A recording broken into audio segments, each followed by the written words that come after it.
आज के समय की सच्चाई यह है कि मानो आम जनता का भरोसा पुलिस पर से एकदम से खत्म सा हो गया है और इन सब की शुरुआत होती है यहाँ से। कांस्टेबल। हाँ सर। इसे देखकर ऐसा लग रहा है एसवी रोड में जो उस दिन पकड़ा था वही तो नहीं है। सर आप लिमिट क्रॉस कर रहे हैं। सर प्लीज सर छोड़ दीजिए हमें। ठीक है जस्सी, तुम गले लिपट करके मुझे किस देकर चली जाओ। सर इससे मैं शादी करने वाला हूँ सर। शादी से पहले ही तू मर गया, ये समझ ले।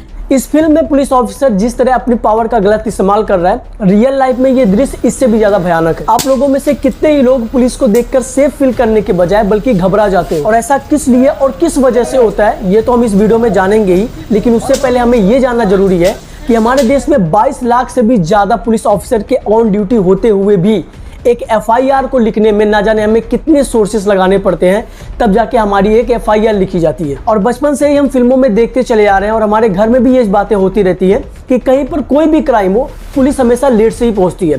आखिर इस बात में कितनी सच्चाई है, आइए आज की इस वीडियो में जानने की कोशिश करते हैं। देखिए हमारे देश की पुलिस लेट तो है ही, इसमें कोई दो राय नहीं है, लेकिन हमारे देश की पुलिस धांधलेबाज भी है। ये अभी मुझे कुछ दिन पहले ही पता चला। कोलकाता मर्डर केस में विक्टिम डॉक्टर की बॉडी की पोस्टमार्टम तक कर दी जाती है, लेकिन किसी भी प्रकार का कोई भी एफआईआर दर्ज नहीं किया गया। आप लोगों ने देखा होगा कि इस घटना को लेकर कितनी रैलियां निकल रही हैं, कितने प्रोटेस्ट हो रहे थे, लेकिन पुलिस इन सारी चीजों को हैंडल करने के बजाय, अपराधी संजय राय के खिलाफ कड़े एक्शन लेने के बजाय वो विक्टिम डॉक्टर की बॉडी की क्रीमेशन करने की धांधली में थी। आर्जिकल मेडिकल कॉलेज के स्टूडेंट ने बताया कि शमशान घाट में पहले से ही 3 बॉडी क्रीमेशन के लिए पड़ी हुई थी, लेकिन पुलिस ने उनकी बॉडी को हटा के ये जो विक्टिम डॉक्टर थी इसकी बॉडी का क्रीमेशन करना स्टार्ट कर दिया था। मतलब इतनी धांधलेबाजी की जा रही। माना कि एक बॉडी का अंतिम संस्कार करना इंपॉर्टेंट है, लेकिन पुलिस के द्वारा इतनी धांधलेबाजी करना कहीं से भी सही नहीं है। ये कोई एक दो केसेस नहीं है, ऐसे एक पे एक गलतियों की वजह से ना सिर्फ पुलिस डिपार्टमेंट की बदनामी हो रही है, बल्कि आम जनता का जो भरोसा है पुलिस फोर्स के ऊपर वो धीरे धीरे करके वीक हो रहा है। कोलकाता डॉक्टर केस के अंदर ही जब ये देखा गया कि इस केस को संभालना या इस केस को इन्वेस्टिगेट करना पुलिस की बस की बात नहीं है, तो इस केस को सीबीआई को ट्रांसफर कर दिया गया। देखिए किसी भी केस को सीबीआई को ट्रांसफर करना ये बताता है कि उस स्टेज में पुलिस फोर्स की क्या हाल है। जब आम जनता के द्वारा बार बार सीबीआई जांच की मांग होती है तो इससे ये पता चलता है कि आम जनता का पुलिस पर से भरोसा धीरे धीरे करके खत्म हो रहा है। और आज के समय की सच्चाई भी यही है कि लोगों का भरोसा पुलिस फोर्स से कई गुना ज्यादा सीबीआई जैसी एजेंसी के ऊपर है। जरा इस वीडियो को भी देखो।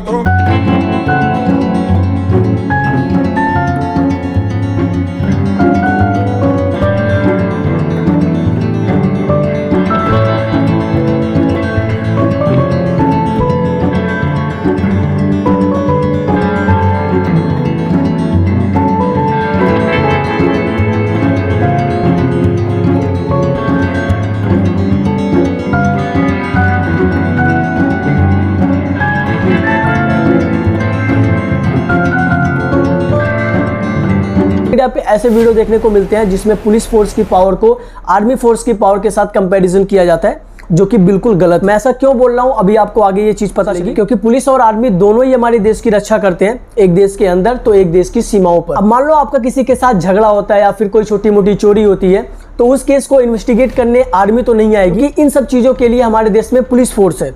किसी क्रिमिनल के खिलाफ आपको एफआईआर लिखवाना है तो उसके लिए पुलिस स्टेशन है। अब ये बात की बात है कि आपकी एफआईआर कितनी जल्दी लिखी जा रही है, क्योंकि प्रोटोकॉल नियम कानून तो यही है कि आपके द्वारा बताई हुई बात पर पुलिस जल्द से जल्द जांच पड़ताल करे और आपकी एफआईआर दर्ज करे। आपने कई बार ये देखा होगा कि अगर देश में कहीं पर किसी चीज को लेकर प्रोटेस्ट हो रहे हैं और वो प्रोटेस्ट एक भयानक रूप ले लेता है, जैसे कि पब्लिक प्रॉपर्टी को या गवर्नमेंट प्रॉपर्टी को नुकसान पहुंचाया जा रहा है, ट्रेनों को बसों को जलाया जा रहा है, मंदिरों मस्जिदों को तोड़ा जा रहा है, तो ऐसे सिचुएशन में जब पुलिस से बात नहीं बनती है, पुलिस उस सिचुएशन को हैंडल नहीं कर पाती है, तो ऐसे टाइम पे आर्मी को उतारा जाता है, क्योंकि आर्मी की ट्रेनिंग ही ऐसी हुई होती है कि वो ऐसे सिचुएशन को हैंडल कर सके। लेकिन अगर सिचुएशन नॉर्मली हैंडल नहीं होता है तो उन्हें arm force special power act 1958 section 130 and section 129 के तहत फायरिंग करने तक की भी परमिशन है। तो अलग अलग टाइम पे अलग अलग सिचुएशन पे पुलिस की पावर और आर्मी की पावर सेम नहीं होती है। तो पुलिस और आर्मी का एक दूसरे से कंपैरिजन करना कहीं से भी सही नहीं है, क्योंकि इन दोनों के काम करने के तरीके एक दूसरे से बिल्कुल अलग है। Okay, back on the topic. वो कहावत है ना कि गेहूं के साथ घुन भी पिसता है, तो ऐसे ही एक पुलिस वाले की मिसबिहेव के चलते पूरी पुलिस फोर्स की बदनामी होती है, और जो पुलिस वाला पूरी ईमानदारी के साथ अपनी ड्यूटी कर रहे हैं वो बिना कुछ किए ही बदनाम हो जाता है। और यही कारण है कि आम जनता पुलिस को देख के सेफ फील करने के बजाय बल्कि घबरा जाती है। आपने अक्सर फिल्मों में या टीवी सीरियल्स में देखा होगा कि कहीं कहीं पर पुलिस स्टेशन तो शराब के ठेके से भी गया गुजरा होता है। कहीं कोई शराब की बोतल लेके पड़ा हुआ है, कहीं कोई सिगरेट फूंक रहा है, तो कहीं कोई इंस्पेक्टर रिपोर्ट लिखवाने आई महिला के साथ जबरदस्ती कर रहा है। फिल्मों में तो ये चीज बहुत नॉर्मल हो गई है, हर दूसरी तीसरी फिल्म में पुलिस इस तरह की मिसबिहेव करती हुई दिख जाएगी, लेकिन असलियत में इससे भी भयानक इंसिडेंट देखने को मिले। जैसे जयपुर कोतवाली क्षेत्र में एक पतरामपुर नाम की चौकी है, जहां देर रात तक 2 कांस्टेबल अपने दोस्तों के साथ पुलिस स्टेशन में ही पार्टी कर रहे थे। उन्होंने इतनी महंगी महंगी दारू ऑर्डर कर रखी थी जितने में एक कांस्टेबल की पूरी महीने की सैलरी आ जाएगी। लेकिन अच्छी बात यह है कि जब इस बात का पता वहीं बगल में उधम सिंह नगर के एसएसपी मंजूनाथ को मालूम पड़ा तो उन्होंने इस बात को सीरियसली लिया और किसी तरह करके इन दोनों कांस्टेबल को और इनके साथ एक और पुलिस ऑफिसर था जो बिना बताए 3 दिनों से अपनी ड्यूटी से गायब था, वो भी इनके साथ इस पार्टी में शामिल था। तो इन तीनों को किसी तरह करके सस्पेंड कराया। जो हमारा चौकी इंचार्ज है बलरामपुर का, वो विगत 3 दिन से यहाँ पे ट्रेनिंग के नाम पे रुद्रपुर में ट्रेनिंग ऑर्गेनाइज है नए कानूनों का। वो सब लोग अपने ट्रेनिंग के बाद वापस अपने अपने जगह जा रहे हैं थाने चौकी में। ये आदमी बिना बताए चौकी वापस पहुंच ही नहीं रहा था पिछले 3 दिन से, जबकि उसी का एसपी, उसी का एसएचओ, उसी का सीओ रोज वहाँ ट्रेनिंग करके वापस जा रहे हैं। इसमें मोस्ट इंपॉर्टेंट गलती मैं चौकी इंचार्ज का मान लूँ तो उसको और कांस्टेबल आपका सचिन और कांस्टेबल अनिल सस्पेंड कर लिया हूँ और ये जांच जो है सीनियर ऑफिसर के द्वारा की जाएगी।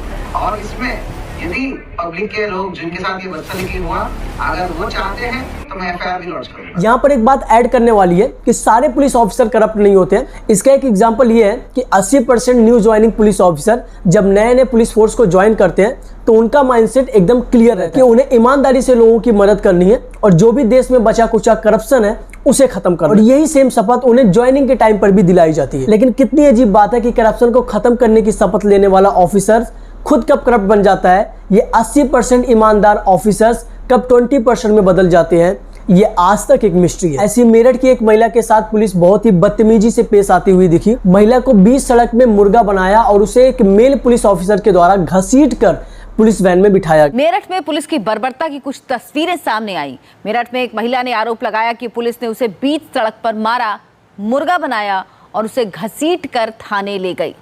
तस्वीरों में दिखाई दे रहा है कि पुलिस महिला को घसीटते हुए थाने ले जा रही है। एक तस्वीर में महिला जमीन पर बैठी और दूसरी में पुलिस वाले हाथ पैर पकड़कर उसे गाड़ी में डाल रहे हैं। और उस महिला का कसूर क्या था? वो एसबीआई बैंक में पैसा जमा करने गई थी और पैसा जमा करने के बाद जब उसने कैशियर से पूछा कि अभी उसके खाते में कितने पैसे बचे हुए हैं तो कैशियर पैसा बताने से मना कर रहा और इसी चीज को लेकर इनके बीच वाद विवाद चल रहा था। इनकी बहस को देखकर मैनेजर ने पुलिस बुला ली और पुलिस मामला शांत करने के बजाय उस महिला को घसीटते हुए पुलिस वैन में बिठाई और उसे थाने लेके गई। बाद में इस केस को लेकर एक पुलिस ऑफिसर ने कुछ जस्टिफाई किया, उस पूरी वीडियो का लिंक मैंने डिस्क्रिप्शन में दे दिया है, आप जाके पूरी वीडियो देख सकते हो। ये तो कुछ 2-4 केसेस हैं, ऐसे ना जाने कितने ही केसेस डेली देखने को मिलते हैं। और इसका एक बड़ा लूप होल ये है कि आम जनता को इंडियन लॉ और अपने राइट्स के बारे में सही से ना मालूम होने की वजह से ही इन करप्ट पुलिस ऑफिसर की दादागिरी सहनी पड़ती है। हालांकि ये बात फिर से मेंशन करनी जरूरी है कि सारे पुलिस ऑफिसर करप्ट नहीं होते हैं। आज भी हमारे देश में बहुत सारे पुलिस ऑफिसर पूरी ईमानदारी के साथ, पूरे फोकस के साथ अपनी ड्यूटी कर रहे हैं और उन्हीं ऑफिसर्स की वजह से ही हमारा देश आज अंदर से भी उतना ही स्ट्रांग है जितना बाहर से। अगर कोई पुलिस ऑफिसर आपके साथ मिसबिहेव करता है या अपनी पावर का मिसयूज करता है तो ऐसे में आप क्या कर सकते हैं? आप उस पुलिस ऑफिसर के खिलाफ किस तरह से कंप्लेन कर सकते हैं बिना कहीं पर गए? ऑफ कोर्स अगर आप एक पुलिस वाले की कंप्लेन किसी पुलिस स्टेशन में करेंगे तो लोग उल्टा आपको ही परेशान करेंगे, वहां पे कुछ होने वाला नहीं है। आप बिना पुलिस स्टेशन गए उस ऑफिसर के खिलाफ कंप्लेन कैसे करेंगे, ये चीज जानना बहुत इंपॉर्टेंट है और खासकर अपने राइट्स के बारे में जानना इंपॉर्टेंट है, जिससे पुलिस को देखकर घबराने वाली जो सिचुएशन है वो आपकी जड़ से खत्म हो जाएगी। अगर कोई पुलिस ऑफिसर आपके साथ मिसबिहेव करता है तो आप स्पीड पोस्ट के थ्रू कंप्लेन कर सकते हैं एसएचओ को या फिर डीआईजी को, और उसकी जो रिसिप्ट है एज ए प्रूफ आप अपने पास रख सकते हैं। उसके बाद आपको एक एक complain PCA, police complain authority और सेंट्रल विजिलेंस कमीशन में करनी है। अब अगर इन सारी चीजों में भी आपका टाइम लग रहा है, आपकी बात सुनी नहीं जा रही है, तो आप एक लॉयर से बात कीजिए, अपने सारे प्रूफ्स लेकर आप कोर्ट में जाइए, कोर्ट के सामने अपने सारे प्रूफ्स को रखिए। अगर आपके प्रूफ्स जेन्युइन है, सही है, तो कोर्ट के द्वारा आपकी एफआईआर लिख दी जाएगी। अब ऐसा नहीं है कि आपने किसी पुलिस वाले के खिलाफ एफआईआर दर्ज कर दी है तो वो आपको डराएगा धमकाएगा, बल्कि वो आपको मनाने की कोशिश करेगा जिससे कि आप उस केस को विड्रॉ कर लो, क्योंकि उस पुलिस वाले को भी अपनी जॉब बहुत प्यारी है और कोई भी नहीं चाहता कि उसकी गवर्नमेंट जॉब उसे छिन जाए। तो वो आपको मनाने की कोशिश करेगा कि आप उस केस को विड्रॉ कर लो, जिससे कि वो जो केस है खत्म हो जाए और उसकी नौकरी उसको सेफली मिल जाए। तो इसलिए अगर आपके साथ कोई भी ऑफिसर मिसबिहेव करता है तो बिना डरे उसके खिलाफ कंप्लेन करो और अपने राइट्स को अच्छे से जानो और समझो। अब एक नजर इस पर भी डाल लेते हैं कि कुछ पुलिस ऑफिसर्स ऐसा करते क्यों हैं। हमेशा गाली वाली लैंग्वेज में बात करना, बिना वजह किसी को डराना धमकाना, उनसे पैसे वसूलना, महिलाओं के साथ मिसबिहेव करना, ये सारी चीजें करते क्यों हैं और इसे रोका क्यों नहीं जा रहा है। दिन प्रतिदिन ये सारी चीजें बढ़ती क्यों चली जा रही है। इस वीडियो के स्टार्टिंग में मैंने आप लोगों को बताया था कि लगभग 80% न्यू ज्वाइनिंग पुलिस ऑफिसर्स का माइंडसेट बिल्कुल क्लियर रहता है कि उन्हें पूरे ईमानदारी के साथ अपनी ड्यूटी करनी है, और जो कुछ पुलिस ऑफिसर्स की वजह से जो डिपार्टमेंट की बदनामी हुई है, जो उस पर धब्बे लगे हुए हैं, उसे साफ करना। लेकिन कुछ ही टाइम के बाद क्या होता है कि करप्शन को खत्म करने की शपथ लेने वाला पुलिस ऑफिसर्स खुद करप्ट क्यों बन जाता है, और जिसे करप्शन को खत्म करने की रिस्पॉन्सिबिलिटी दी गई है वही करप्शन करने लगता है। इस पर मनोज दीवान जो इंडियन पुलिस फोर्स में कांस्टेबल की पोस्ट पर है, वो लिखते हैं कि जो मदद करने के लायक है हम उनकी मदद करना चाहते हैं, लेकिन अधिकारियों के दबाव से या राजनेताओं के दबाव से एक सिपाही कुछ नहीं कर सकता। और बात सिर्फ सिपाही की नहीं है, लगभग हर छोटे बड़े अधिकारी का भी यही हाल है। इंस्पेक्टर पर सीओ का दबाव, सीओ पर एसपी का दबाव, एसपी पर डीजीपी का दबाव, डीजीपी पर मंत्री का दबाव, मंत्री पर सरकार का दबाव।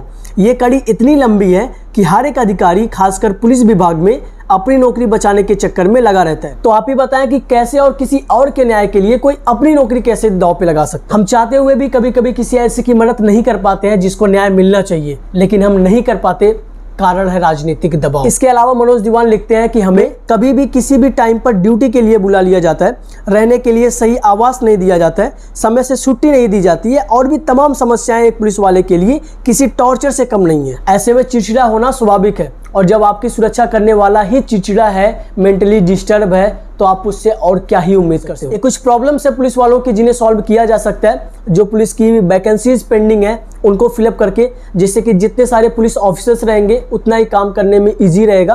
किसी भी पुलिस ऑफिसर को ओवर टाइम नहीं करना पड़ेगा, उनको टाइम से छुट्टियां भी मिलती रहेंगी, और वो अपने जॉब से खुश भी रहेंगे। तो शायद करप्शन और लोगों को जो मेंटली टॉर्चर करते हैं वो जो सामने वाले बंदों को, वो शायद कम हो सकता है अगर इनकी वैकेंसीज फिल की जाती है और इनके ऊपर से प्रेशर थोड़ा कम किया जा सकता है। तो गवर्नमेंट को भी इस चीज़ पे ध्यान देना चाहिए। जो भी वैकेंसीज पेंडिंग है पुलिस की, उसको फिलअप जल्दी से जल्दी करना चाहिए, और उनको हर एक स्टेट से और पुलिस की जो संख्या है वो बढ़ानी चाहिए। तो ही ये सारी चीज़ों को हम हैंडल कर सकते हैं। नहीं तो पुलिस अपनी मनमानी करती रहेगी, ये टॉर्चर के नाम पे हमको ये नहीं दिया जा रहा है, हमको छुट्टी नहीं दी जा रही है, इन सारी चीज़ों को लेकर वो आम जनता को परेशान करेंगे, और इससे करप्शन बढ़ेगा और आम जनता को प्रॉब्लम भी होगी। एक छोटा सा मैसेज है इंडियन गवर्नमेंट के लिए एंड खासकर पुलिस ऑफिसर्स के लिए कि आप अपनी ड्यूटी को ईमानदारी से करो, क्योंकि आपके ऊपर इस देश को संभालने की रिस्पॉन्सिबिलिटी है। Thank you so much, goodbye. Let me take you back to a time when love was as precious as diamonds, where if you search you would find it.